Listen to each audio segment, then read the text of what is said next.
অধিবেশন বয়কট করলেও বামেরা বিরোধী দলনেতার প্রিভিলেজ মোশন কার্যকর করার দাবিতে অনড়।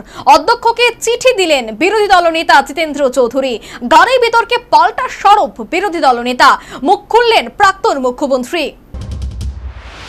রাজ্য বিধানসভার বাজেট অধিবেশনে পরিষদীয় মন্ত্রী রতনলাল নাথ এবং বিরোধী দলনেতা জিতেন্দ্র চৌধুরী দুটি প্রিভিলেজ মোশনকে ঘিরে যে পরিস্থিতি তৈরি হয়েছে তা অভূতপূর্বক বলে রাজনৈতিক বিশেষজ্ঞ মহলের অভিমত। প্রধান বিরোধী বামেদের অভিযোগ, অধ্যক্ষ অনৈতিকভাবে বিরোধী দলনেতার প্রিভিলেজ মোশন খারিজ করে দিয়েছে এবং অনৈতিকভাবে পরিষদীয় মন্ত্রী রতনলাল নাথের প্রিভিলেজ মোশনটি কার্যকর করেছেন।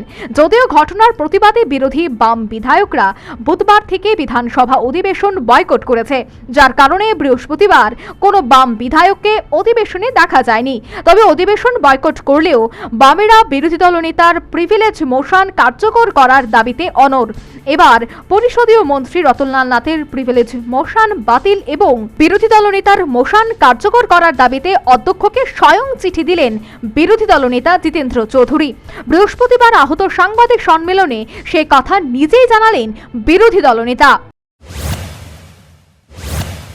বাধ্য এমত অবস্থায় আমি এ বিষয়ে আপনার দৃষ্টি আকর্ষণ করছি এবং অনতিবিলম্বে গতকালের গৃহীত মোশনটি বাতিল ঘোষণা করে যথাবিহিত নিয়ম অনুসারে আমার পেশ করা মোশনটি গ্রহণ করে এই পবিত্র বিধানসভার শুচিতা রক্ষা করার জন্য স্বনির্বদ্ধ অনুরোধ জানাচ্ছি।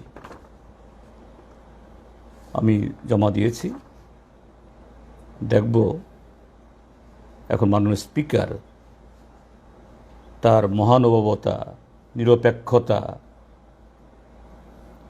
তিনি এখানে আইনের রক্ষক হয়ে এমনিতেই এটার 12টা বাজিয়েছেন, এখন এই চিঠি পাওয়ার পর এটাকে আবার 13টা বাজাবেন কিনা আমি দেখব এবং এই রাজ্যের মানুষকে দেখবেন। হ্যাঁ, আমি জানি এখন এই চিঠি পাওয়ার পর আজকে রাত্রে আরেক খেলা খেলবেন, ভুল হয়ে গেছে, ওই চিঠিটা আবার করে নতুন চিঠি। শুধু তাই নয়, ট্রেজারি বেঞ্চের সদস্যরা বিরোধী দলনেতার গাড়ি সংক্রান্ত বিষয়ে যে অভিযোগ তুলেছেন, বৃহস্পতিবার সেই অভিযোগও খণ্ডন করলেন জিতেন্দ্র চৌধুরী। আর সেই জায়গায় আমাকে দেওয়া এই গাড়ি নিয়ে এত কথাবার্তা আজকে ওরা বলছেন, এই হলো কেন? এগুলো এতদিন তো এই কথাগুলো শোনা যায়নি।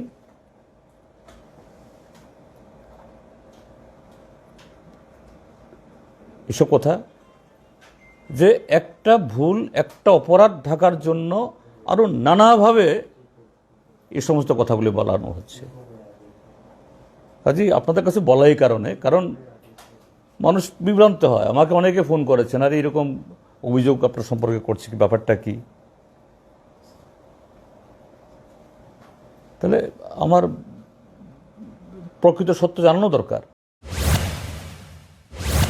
পাশাপাশি প্রধান বিরোধী দল বামেদের বাজেট অধিবেশন বয়কটের ব্যাপারে মুখ খুললেন সিপিএম এর পলিট ব্যুরো সদস্য তথা প্রাক্তন মুখ্যমন্ত্রী মানিক সরকার।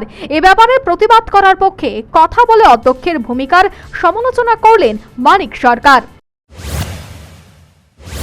উৎসাহিত করছে এই বিধানসভার ভেতরে গিয়ে তো সেখানে মর্যাদা রক্ষা করে জনগণের প্রতিনিধিত্ব করার জন্য জনগণ যে আমাদের পাঠালো, সেই দায়িত্বটা পালন করাই তো কঠিন হয়ে যাচ্ছে এবং সামগ্রিকভাবে যে ভূমিকা, তার প্রতিবাদ জানানো দরকার, তার পরিপ্রেক্ষিতে তারা এই সিদ্ধান্ত নিয়েছেন।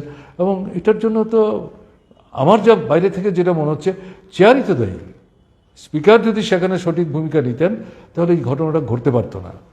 এবং এই জায়গাটাতে আমার নিজের যেটা মনে হয়েছে, মুখ্যমন্ত্রীর একটা ভূমিকা সেখানে খুব অ্যাসার্টিভলি নেওয়া। একই সাথে শাসক দলের সংগঠন নিয়েও তীর্যক করলেন প্রাক্তন মুখ্যমন্ত্রী। উপরন্তু মথার অস্তিত্বে টান ধরেছে বলেও মানিক সরকার সাংবাদিকদের জানিয়েছেন।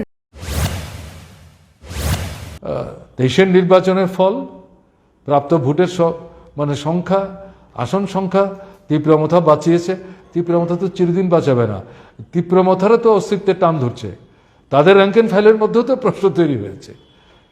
তারাও তো এখন জিজ্ঞাসা করছেন যে বিজেপির বিরুদ্ধে কথা বলে এখন বিজেপি মন্ত্রিসভায় ঢুকে সেখানে একজন পূর্ণমন্ত্রী আরেকজন অর্ধেক মন্ত্রীর দপ্তর সেভাবে দেওয়া হলো না, এডিসিটাকেই শুকিয়ে মারার চেষ্টা হচ্ছে, জবাব নাই তো কিছু। ফলে এই যে পরিস্থিতি, এতে একদিকে বিজেপি আর একদিকে মথা উভয়কেই হতাশ করছে। তারা তো একে অপরের সঙ্গে মানে হাত ধরাধরি করেই চলবার চেষ্টা করছে। এই সবটা মিলিয়ে বিধানসভায় যে ঘটনা ঘটলো, আমার মনে হয়েছে এটার প্রতিফলন, এটা দুর্বলতার লক্ষণ, শক্তি না, বিচ্ছিন্নতার লক্ষণ, এবং এটা বাড়বে।